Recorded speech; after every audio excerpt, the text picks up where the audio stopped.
શ્રી સ્વામિનારાયણ ભગવાનની જય.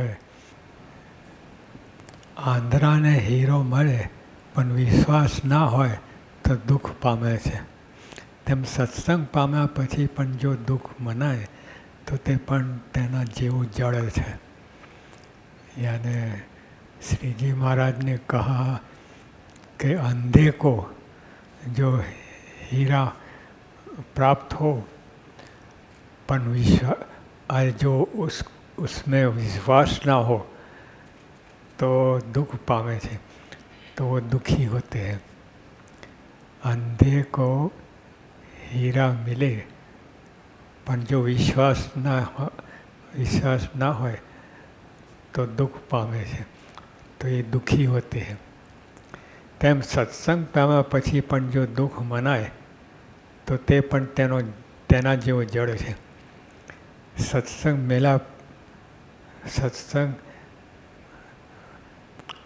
सत्संग होने के बाद पण जो दुख मनाते हैं, उसको दुख लगता है तो वो भी जड़ है, उसके समान ही जड़ है. આ લોકના સુખ ઉપર દ્રષ્ટિ રાખે સત્સંગ થયો જ નથી એમ જાણો. આ લોકના સુખ પર ये लोग ये भौतिक सुख, ये लोग के सुख की इच्छा रखते हैं तो उसको सत्संग हुआ ही नहीं है. जो ये लोग की चाहना रखते हैं तो उसको सत्संग हुआ ही नहीं. એમ જાણવું. લૌકિક સુખમાં જેટલો રાગ તેટલું દુઃખ. लौकिक सुख, हम भी तो लौकिक सुख की चाहना रखते हैं. ना मिले तो ठीक है, पर मिले तो छोड़ देते नहीं है. ये बात सही है. तो वो लौकिक सुख में जितलो राग तेटलो दुख. लौकिक सुख में जितना पे राग है, जितनी उसकी चाहना है, उतना ही हमें दुखी होते हैं. लौकिक सुख ने जेने त्याग तेटलो सुख. लौकिक सुखનો ત્યાગ यानी लौकिक सुख देह संबंधी जो सुख है, देह कल्याण पालन पोषण का, उसमें जो सुख मनाते हैं तो वो दुखी है. और जितना उसका त्याग हो, लौकिक सुख का जितना त्याग हो उतना ही हमें सुख होगा. यही समझने वाला सत्संग मूल ऊंडा है. इतनी समझ वाले जो सत्संगी हो, इतनी समझ वाले, तो उसका मूल बहुत गहरा है, पाताल में है. માટે સત્સંગ આવો યોગ વારે વારે આવતો નથી. માટે સત્સંગમાં આવો योग वारे वारे આવતો है. तो हम क्या कर रहे हैं? सत्संग कर रहे हैं कि हजामत कर रहे हैं? विचारने की बात है. जो ये सत्संग ही कर रहे हैं तो कितनी बड़ी हमारी दृष्टि बदल जानी होना चाहिए. जो यानी सत्संग हम कर ही नहीं रहे, खाली देखाव है और हम अपने को उल्लू बना रहे हैं. हम मान रहे हैं कि हम सत्संग कर रहे हैं, पर वास्तव में सत्संग है ही नहीं. तो ये तो भगवान की कृपा है, संत की कृपा है, तो हम चल रहे हैं रास्ते पे. पर सत्संग की कोई समझ नहीं है. सत्संग के ऊपर से कर रहे हैं और सत्संग की समझ आई ही नहीं है.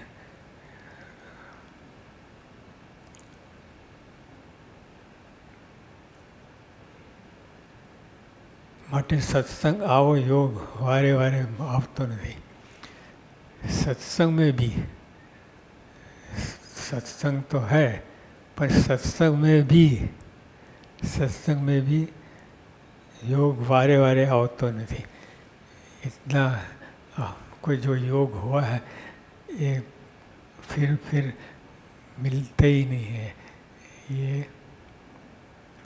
हम समझी तुझ सुख ने कारण सत्संग गमाओ नहीं, ऐसा समझ के तुच्छ कारण 2 पैसे की चीज़ तो सत्संग अबज रुपया का सत्संग खोना मत. ये कितनी अच्छी बात महाराज ने की है, कितनी अच्छी बात कि सत्संग को योग होता ही नहीं. सत्संग करने में भी ऐसा योग आता नहीं है. तो इस तरह सत्संग मिला है तो हम वो तुच्छ कारण कोई न जीवी वस्तु वो कारण से हम सत्संग खो डालें तो कितनी मूर्खाई होगी. जैसे अबज रुपया की कमाई हो रही है और फिर हम 2 पैसे के वो एक चना ममरा के लिए हम अबज रुपया खो डाल रहे हैं, इस तरह की बात होगी. सत्संग बिना संतનો योग થાય नहीं. सत्संग पहला सत्संग हमने कितना पुण्य किया होगा तब ये सत्संग मिले. और ये सत्संग करने के बाद संत योग था ही नहीं, वो संत का योग होता ही नहीं. पहले हमने कितनी कमाई की है तब सत्संग मिला है, और सत्संग मिलने के बाद संत का योग होता है. सत्संग बिना संतનો योग થાય નહીં. સંત મળે ત્યારે જ ભાવરોગ ટળે. भावरोग हमको भाजी मूला लगते हैं. भावरोग होगा कुछ. भावरोग तो ये समुद्र है, उसके हम किनारे जाके खड़े रहे और देखे कि समुद्र में हम बीच में गिरे तो कहाँ से निकलेंगे. कितना भी मजबूत तैरने वाला हो, वो इंग्लिश चैनल तैरते हैं तो वो 3 बार तो 66 मील हुआ. 66 मील से अधिक नहीं. तो समुद्र तो अपरंपार कितनी माइलों हो, तो समुद्र के बीच में गिरे हुए तो कहाँ हम बच सकते. तो इसी तरह वो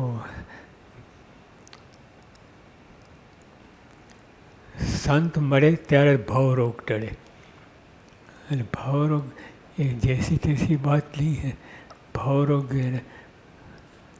ये ऐसे एक वास्तविक में हम समुद्र किनारे जाके देखें और कल्पना करें कि हम बीच में गिर गए हैं तो कहाँ से बचेंगे.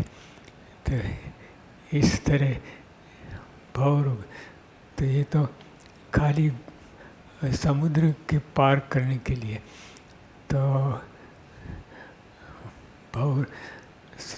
तो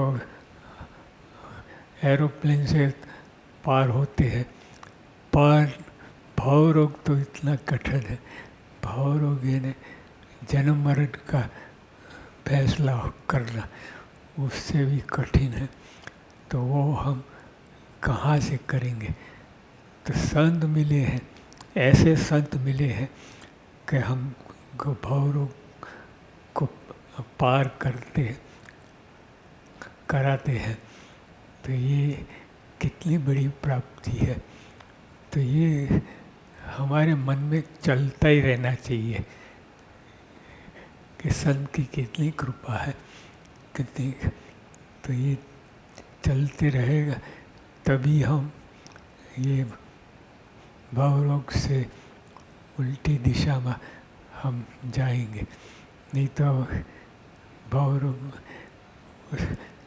जन्म मरण चलता ही रहेगा। सत्संग मिलने के बाद भी ये विचार करने की बात है।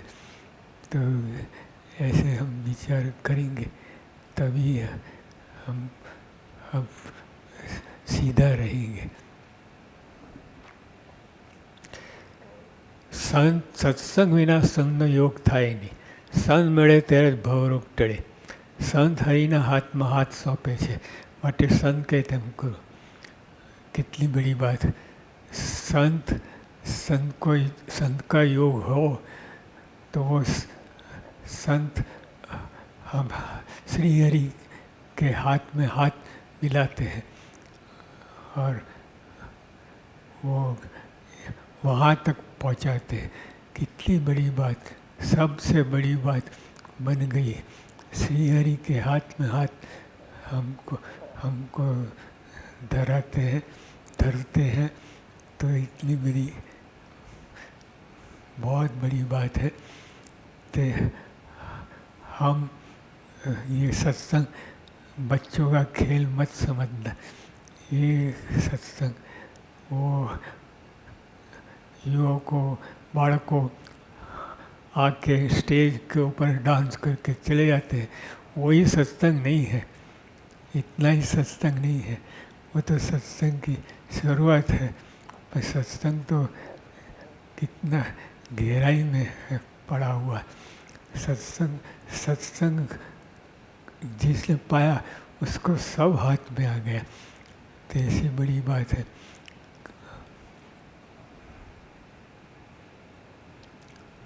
यानी संत हरिना हाथમાં હાથ સોંપે છે, માટે સંત કે તેમ કરો। और संत की कितनी बड़ी जवाबदारी है। संत श्री हरि कभी भी मिले नहीं हैं। कितने कल्प बीत गए फिर भी मिले नहीं हैं। वो उनके हाथ में हाथ संत मिले तो श्री हरि के हाथ में हाथ हम धरते हैं और सुखी होते हैं। अक्षरधाम का सुख आता है। श्री हरि बात करी। श्री हरि विना बीजे सार न मनाय, ते पाको सत्संग कहवाय।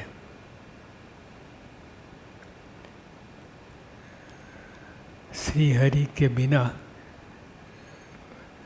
अन्य वस्तु में सार माल ना मनाए, वही पक्का सत्संग है। श्री हरि के बिना अन्य वस्तु में माल ना मनाए, वही पक्का सत्संग है कहलाता है। નેત્રમાં જેમ એક ઝીણી રજ પણ રહી શકતી નથી। જો આ સાચી વાત મહારાજે કેટલી કરી કે એક જરાક રજ પણ આંખમાં રહી ના શકે। પણ તમે રાખી વાત જુદી, પણ રહી ના। શરીરના બધા અંગ એવા છે કે બધી પારકી વસ્તુ काढ़ करे, ये संग्रह नहीं। तो इसी तरह नेत्र में जेम एक झीणी रज पण रही सकती नहीं, एक कण पर रह सकता नहीं है। तेम हरिजनना मन में हरि विना बीजू होय तेनो त्याग करावे त्यारे श्री हरिने शांति थाय छे। जिस तरह वो शरीर का कार्य है कि उसमें कुछ भी गंदगी हो अथवा जो पदार्थ शरीर को रुचे नहीं वो पदार्थ फेंकता है, बाहर फेंकता ही रहता है। तो इसी तरह श्री हरि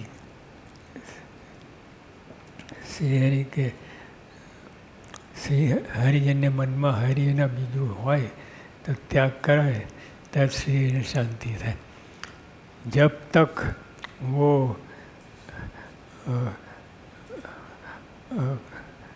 अन्य कचरा हो कुछ भी हो जो बाहर शरीर बाहर फेंकता है, इसी तरह जो श्री हरि के मन में श्रीहरि के मन में है कि हमारे हरि भक्त के मन में एक भी गंदगी ना रहे। અને મધ્યકા 45 में महाराज ने कहा कि मारी तुम्हारी तल मात्र कसर रह दी थी, आप में एक जरा भी दाग रहे नहीं, वही हमारी इच्छा है। और तभी सत्संग पक्का सत्संग कहलाता है। श्री हरि विना बीजी सार न मनाय ते पाको सत्संग कहेवाय। नेत्रमां जेम एक झीणी रज पण रही शकती નથી તેમ હરિજનના મનમાં હરિ વિના બીજું હોય તેને ત્યાગ કરાવે ત્યારે શ્રી હરિની શાંતિ થાય છે। તો शरीर के जैसा ही काम करता है श्री हरि की मर्जी। ये श्री हरि वो शरीर कुछ भी गंदगी अथवा पर वस्तु जो शरीर के रुचता नहीं है वो रह सकता नहीं है। उसी तरह वो श्री हरि के मन में ऐसा है कि मेरे भक्त में कोई भी वासना, कोई भी गंदगी, कोई भी ऐसी मलिन वासना रहे नहीं और सब निकल जाए, तभी श्री हरि को शांति मिलती है।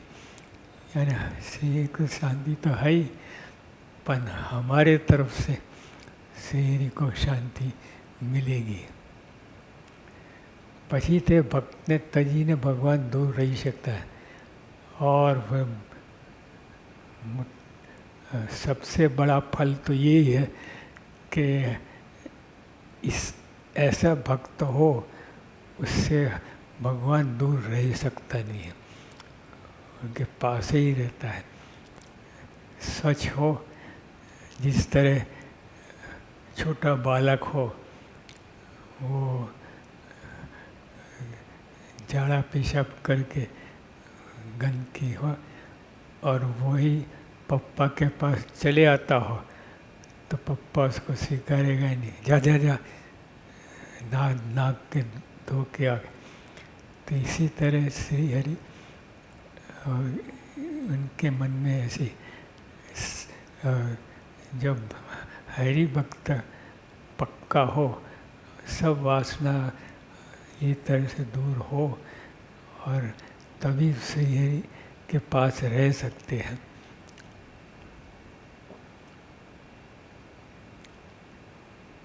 પછી તે ભક્તને તજીને ભગવાન દૂર રહી શકતા નથી।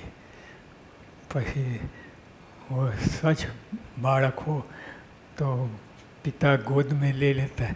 इसी तरह ये जो संत है, जो कोई भी भक्त हो, जो भक्त सच होगा यानी निर्वासनिक होगा, कोई वासना है तो भगवान उससे दूर रह सकता नहीं।